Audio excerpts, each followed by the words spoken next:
안녕하십니까. 한걸음TV 권혁찬입니다.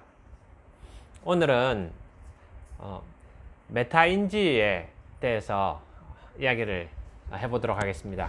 특히 소크라테스의 변명이라는 그 책에 대해서 함께 이야기 나눠보도록 하겠습니다. 제가 오래전에 읽었던 내용이라서 거기 조금 정확하지 않을 수 있습니다. 그러나 큰 어떤 그림에 있어서는 중요한 부분들은 제가 확실하게 알고 있기 때문에 그러한 부분들을 나눠 보도록 하겠습니다. 소크라테스가 한 유명한 말들을 누구나 다 알고 있습니다. 너 자신을 알라. 우리가 안다는 거죠. 그런데 제가 질문을 한번 드려보겠습니다. 소크라테스가 이야기한 그 유명한 말, 누구나 다 알고 있는 말, 너 자신을 알라. 그게 어떤 의미입니까? 인문사회 계열의 그 학문은, 내용들은 우리가 익히 사용하고 있는, 자주 사용하고 있는 단어들을 이용해 가지고 문장을 만들기 때문에 한 가지 좀 문제가 있습니다. 우리가 이제 그 내용들을 안다고 생각하는 겁니다. 저도 그러한 오류에 빠진 적이 많았었습니다. 그런데 제가 이렇게 공부를 하다 보니까 결국은 잘 모르고 있는 많은 것들이 있다는 것을 깨닫게 되었습니다.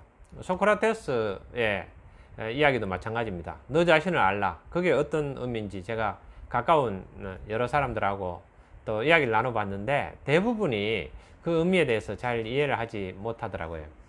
제가 한번 설명을 해보겠습니다. 이런 이야기입니다.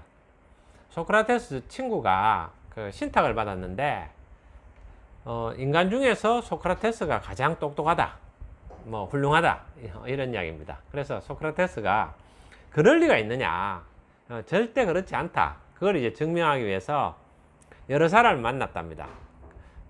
그러면서 이제 대화를 나눠보니까 소크라테스가 어떠한 사실을 깨닫게 되었다는 겁니다. 그것이 무엇인가 하면은 소크라테스 자기 자신은 무엇을 모르고 무엇을 아는지를 안다는 겁니다. 그게 이제 메타인지죠.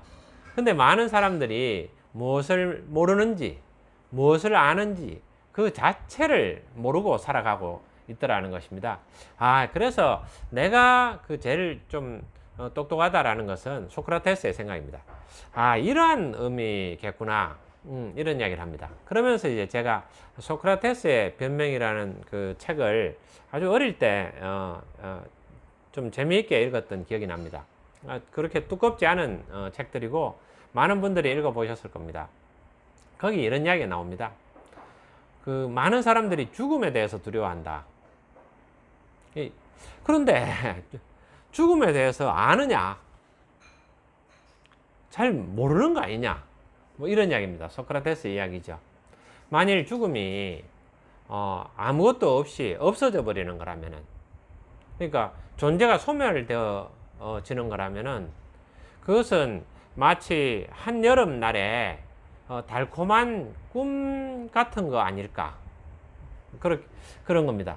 달콤한 꿈이죠. 그 꿈을 꿨는데 아침에 일어나면 아무 생각도 안 나는, 그러니까 생각도 나지 않게 깊이 잠드는 어떤 그런 밤은 아침에 일어나면 너무 개운하고 좋다는 거죠. 그런 식으로 아무것도 없어진다면은 죽음이라는 것은 괜찮은 거 아닐까? 소크라테스는 이렇게 이야기하고 있습니다. 근데 이제 만일 죽음이 없어지는 것이 아니고 옛날 사람들, 옛날에 있는 사람들을 다시 만나게 되는 거라면은 그것은 참 멋진 일인 것 같다. 소크라테스는 왜 그것을 멋진 일이라고 했을까요? 이런 부분입니다. 소크라테스가 이제 공부를 하다 보니까 당대에 소크라테스하고 함께 이야기 나눌 수 있는 수준의 사람들이 많지 않은 겁니다. 당대의 어떤 최고의 학자가 된 거죠. 지식인이 된 거죠. 높은 수준에 올라간 겁니다. 그렇다 보니까 과거 책이라든지 이런 것을 통해서 만나게 되는 옛 선인들, 옛날에 있는 선배들을 그리워하게 되는 겁니다. 그분하고 이런 이야기를 한번 나눠봤으면 좋겠다. 그런데 이제 만일 죽어서 그러한 과거의 선배들을 다 만날 수 있으면은 학문에 대해서 계속 한번 토론해보고 싶고 그동안에 이야기해보고 싶던 것을 원 없이 한없이 이야기할 수 있지 않을까. 그렇다면 얼마나 멋있을까. 뭐 이런 부분 이야기를 합니다. 그런데 이제 이것은 당대 최고봉에 이른 사람들의 어떤 바람일 것 같습니다.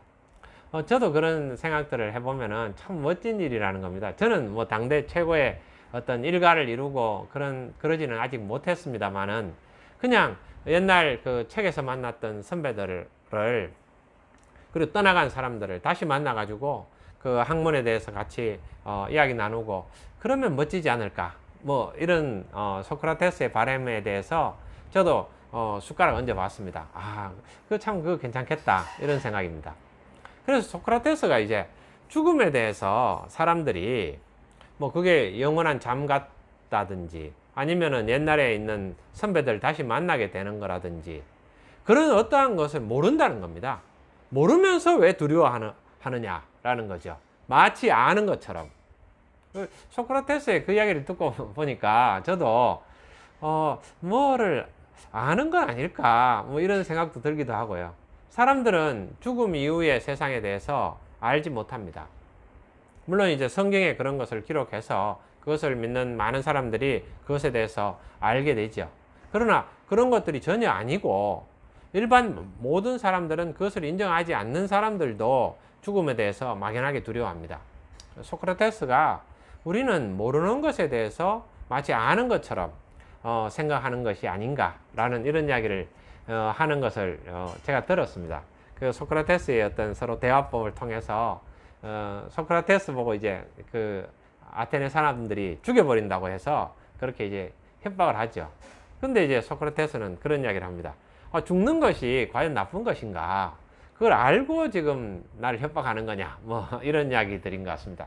그래서 대화를 서로 나누면서 그러면 이제 그런 이야기를 들으면은 대화하는 상대방이 좀 화가 날 수도 있겠죠.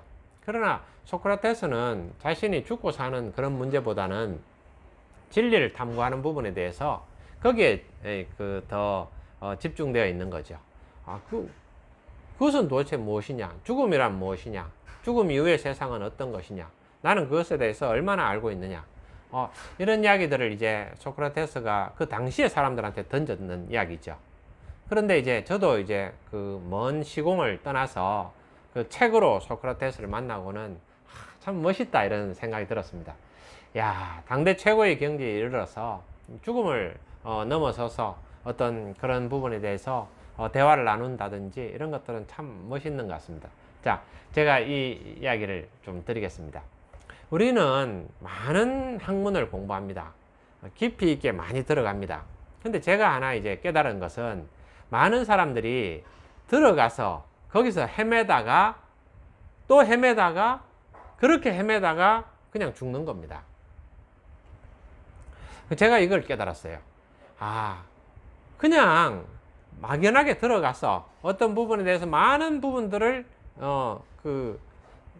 헤맵니다. 여러 부분들을 터치합니다. 그러나 하나도 제대로 마무리를 하지 못하고 그냥 다 거기서 마무리를 하게 되는 겁니다. 마치 이러한 것과 같습니다. 구덩이를 파는 겁니다. 구덩이 여기 찔끔 해서 조금 팔고 저기 찔끔 해서 좀 더 팔고 어떤 거는 조금 깊이 팝니다. 그러나 진짜 물이 나올 정도로 깊이 파지는 않는 겁니다.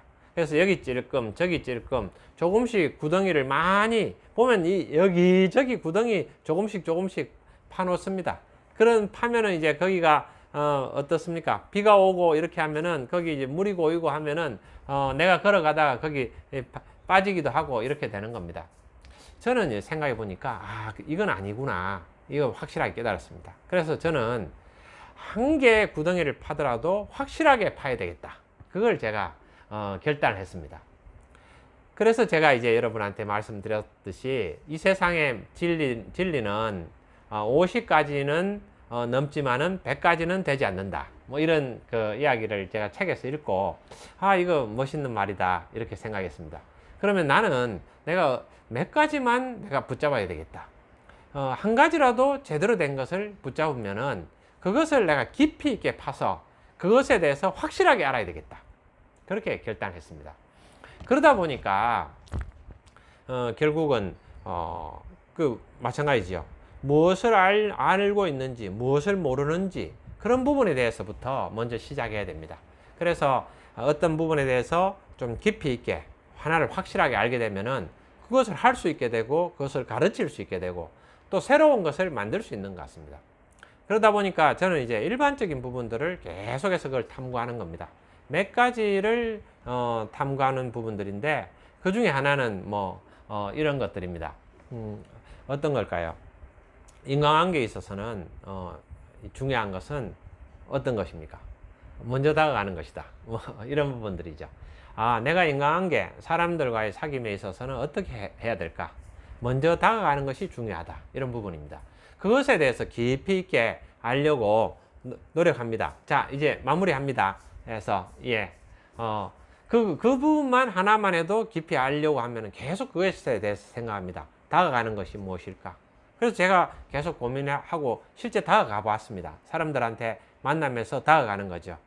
일반적으로 다가가는 것에는 이런 말이 있습니다.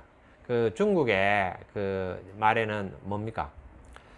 선자불례, 레자불선 이런 말이 있습니다.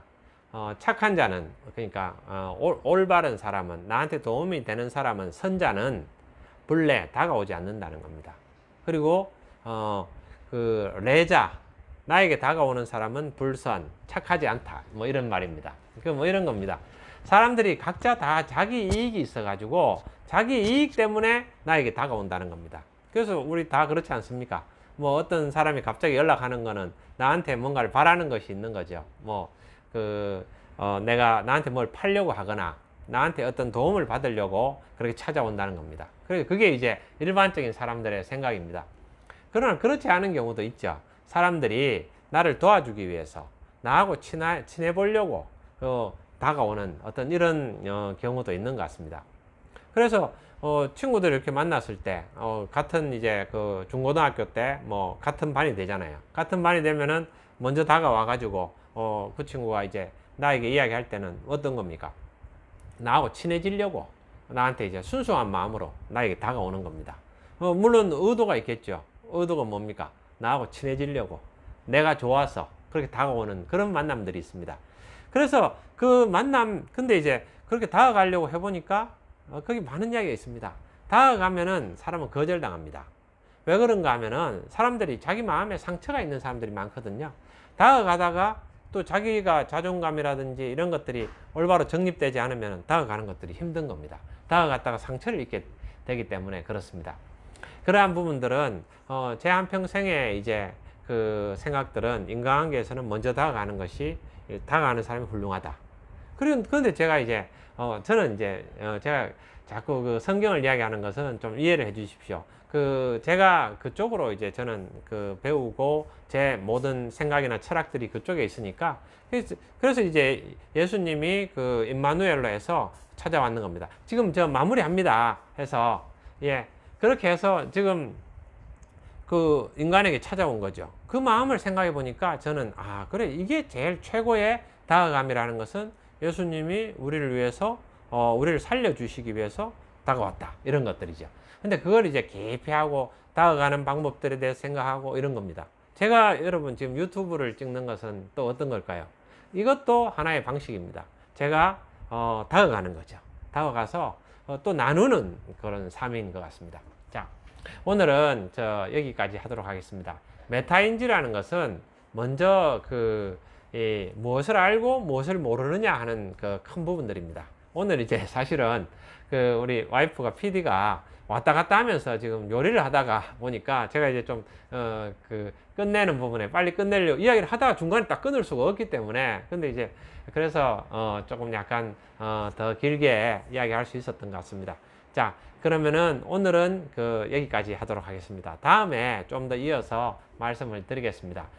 소크라테스의 어떤 변명 그 책을 한번 읽어보시면은 참 좋을 것 같습니다. 그래서 항상 생각할 때는 여러 가지가 있겠지만은 내가 무엇을 알고 있느냐, 내가 무엇을 할 수 있느냐, 내가 무엇을 모르느냐, 무엇을 내가 할 수 없느냐, 그런 것들만 먼저 확실하게 알더라도 내 삶이 크게 달라지는 것 같습니다. 자, 여러분 좋아요, 구독 부탁드립니다. 감사합니다.